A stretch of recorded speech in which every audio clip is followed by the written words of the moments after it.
សួស្តីអ្នកទាំងអស់គ្នាអញ្ចឹងបន្ទាប់ពីបានត្រឡប់មកលេងស្រុកកំណើតវិញហ្នឹងខ្ញុំក៏នឹកឃើញ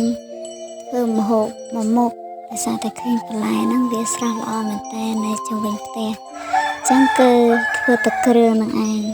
ប៉ុន្តែទឹកគ្រឿងនេះបែបជាខុសប្លែកឆ្ងាយពីអ្នកខាងបាត់ដំបងហើយខ្ញុំចូលចិត្តរបៀបនេះជាងនិយាយទៅដោយសារតែវាជាចំណូលចិត្តឬក៏អ្វីដែលយើងត្រឡប់តែញ៉ាំអញ្ចឹងណាចឹងដំបូងខ្ញុំបេះបន្លែផ្កាដែលនៅជុំវិញផ្ទះមានត្រប់មានអីគេមានអីផ្សេងថាដែលឃើញអញ្ចឹងមានជីមានបន្លែច្រើនមុខដែរដែលខ្លះក៏ស្គាល់ខ្លះទៀតក៏ភ្លេចអញ្ចឹងបន្ទាប់ពីបេះបន្លែរួចហើយជុំវិញផ្ទះហ្នឹងយើងក៏បានយកវាមកលាងសម្អាតអញ្ចឹងទៅដូចដែលបានឃើញក្នុងរូបភាពហ្នឹងហើយចំឡុងពេលដែលលាងសម្អាតហ្នឹងខ្ញុំក៏បានដាក់ដាំទឹកមានគល់ស្លឹកគ្រៃមានអីហ្នឹងជាមួយនឹងត្រីរ៉ស់មួយរួចហើយ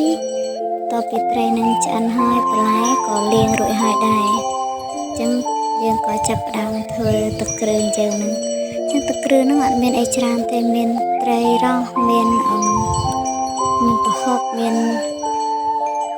ក្រូចឆ្មាក៏ដូចជាអំពិលទុំតិចដែរដាក់ឲ្យវាដិតអញ្ចឹងណារួចហើយបន្ទាប់ពីត្រីឆ្អិនហើយយើងក៏ស្រង់វាយកមកបេះសាច់ចេញយកឆ្អឹងឲ្យចេញមកដាក់ចូលក្នុងទឹកគ្រឿងយើងហើយទឹកគ្រឿងនេះយើងបានជ្រុំប្រហុកអីហើយអស់ហើយតទៅពីលាយវាសក់ហើយយើងក៏ដាក់ជី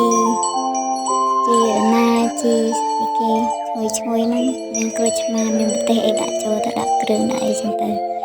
ហើយក៏មានសណ្តែកដីផងដែរដើម្បីជួយឲ្យទឹកគ្រឿងយើងហ្នឹងកាន់តែមានរសជាតិឈ្ងុយហើយទឹកគ្រឿងហ្នឹងតែប៉ុណ្ណឹងគឺរួចរាល់ហើយអ្នកទាំងអស់គ្នាគឺងាយមែនតើងាយធ្វើហើយក៏មានរសជាតិឆ្ងាញ់ដែលញ៉ាំមួយលក់គឺវាត្រូវគ្នាមែនតើអញ្ចឹងបើសិនជាអ្នកទាំងអស់គ្នាចង់ធ្វើអីអាចសាកយកទៅធ្វើបានហើយក៏មើលពីរសជាតិវាសាកដោយខ្លួនឯងមានតែប៉ុណ្្នឹងឯង Goodbye អរគុណច្រើនមួយអ្នក feedback ផង